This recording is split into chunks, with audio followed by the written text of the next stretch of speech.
Hello friends, இன்றைக்கி பார்த்தீங்கன்னா ஒரு சிப்ரானிக் ஹோம் தேட்டரு பார்த்துங்க. சிப்ரானிக் ஹோம் தேட்டரு இதில் என்ன ஃபால்ட்டு அப்படின்னா 2 லைன் தான் வேலை செய்யுது. பாக்கி 2 லைனை வந்து கிளியராக இல்லை. இதுதான் இதில் உள்ள ப்ராப்ளம். இதை உங்களுக்கு நான் செக் பண்ணி காமிக்கிறேன் பாருங்கள். இப்போ பார்த்தீங்கன்னா இந்த 2 லைனும் எஃப்எல்லும் எஸ்எல்லும் கரெக்டாக இருக்குது. பார்த்துங்க, உங்களுக்கு போட்டு காமிக்கிறேன் பாருங்கள். இது கரெக்டாக இருக்குது. பார்த்தீங்க, இதில் போட்டிங்கன்னா கிளியராக இல்லை பாருங்கள். கரெக்டாக இருக்குது பாருங்கள், தெளிவில்லாமல். இதான் இதில் ப்ராப்ளம். இதில் பார்த்தீங்கன்னாக்கா எஃப்ஆர் இதுவும் கிளியராக இல்லை. பார்த்திங்கன்னா சென்டருமே கிளியராக இல்லை. தரன்னு ஒரு சவுண்டு கேட்குது பாருங்கள், தர. இதுதான் ப்ராப்ளம். இதை தான் இன்றைக்கி நம்ம ரெடி பண்ண போகிறோம். சரி, ஓகே, வாங்க நம்ம பிரித்து என்ன ஃபால்ட் இருக்குது அப்படிங்கிறத பார்ப்போம்.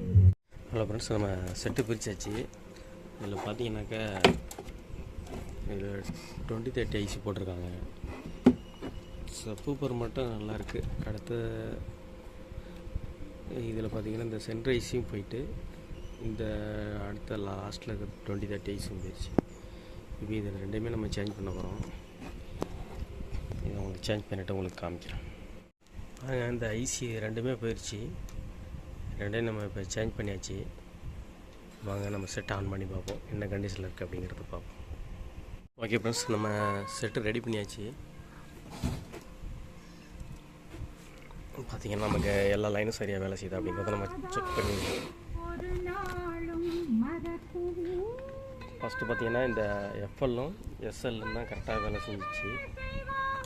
உங்களுக்கு எஃப்ஆரும் கரெக்டாக இருக்குது, எஸ்ஆர் அப்படியே இருக்குது, சென்டரும் கரெக்டாக இருக்குது. ஓகே ஃப்ரெண்ட்ஸ், இந்த வீடியோ பிடிச்சிருந்தாலும் லைக் பண்ணுங்கள், ஷேர் பண்ணுங்கள், கமெண்ட் பண்ணுங்கள். Okay, thank you. நெக்ஸ்ட்டு ஒரு நல்ல வீடியோவில் பார்ப்போம். ப்ளீஸ் சப்ஸ்கிரைப் பண்ணுங்கள்.